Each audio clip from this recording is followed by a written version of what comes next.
सुनो भाई, अभी कुछ दिनों से मैं योग वासिष्ठ पढ़ रहा हूँ। बहुत उच्च स्तर की आध्यात्मिक पुस्तक है, भगवान राम भद्र संवाद है। इसी से अंदाज लगा सकते हैं कितने उच्च स्तर की होगी ये नीरज सब्जेक्ट। इसमें गाना बजाना, नाचना, फेंकना, ताड़ी बजाना ये सब नहीं। तो मनुष्य जीवन का क्या लक्ष्य है, मनुष्य जीवन क्यों भगवान देते, कबहू का कर करुणा ने देही दीत ही से बिनु हे दूसरेंगे। निष्काम कर्म करना है। अंग्रेजी में भी कहा गया है, do your duty, reward is not thy concern. अध्यात्म मार्ग वालों को, साधकों के लिए तो बहुत अच्छी है। इसका विषय ही वैराग्य प्रकरण है। राग से जब वै लग जाए, सांसारिक वस्तुओं की निस्तारता, क्षण भंगुरता, दुख रूपता तथा सत्पुरुषों की दुर्लभता का प्रतिपादन विषय के अंतर्गत ये चैप्टर चल रहा है। कई चीज़ें इसमें से हो चुकी हैं और आज उसके आगे का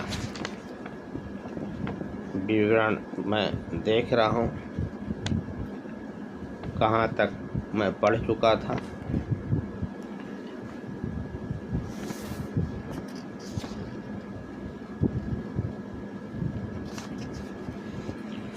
बीते हुए आने वाले अनंत कल्पों की संख्या का परिज्ञान नहीं होता, इसलिए जैसे क्षण अनंत हैं उसी प्रकार कल्प भी अनंत हैं। यहाँ तक कल हो चुका था। उसके आगे भगवान राम बस इससे क्या कह रहे हैं सुनिए।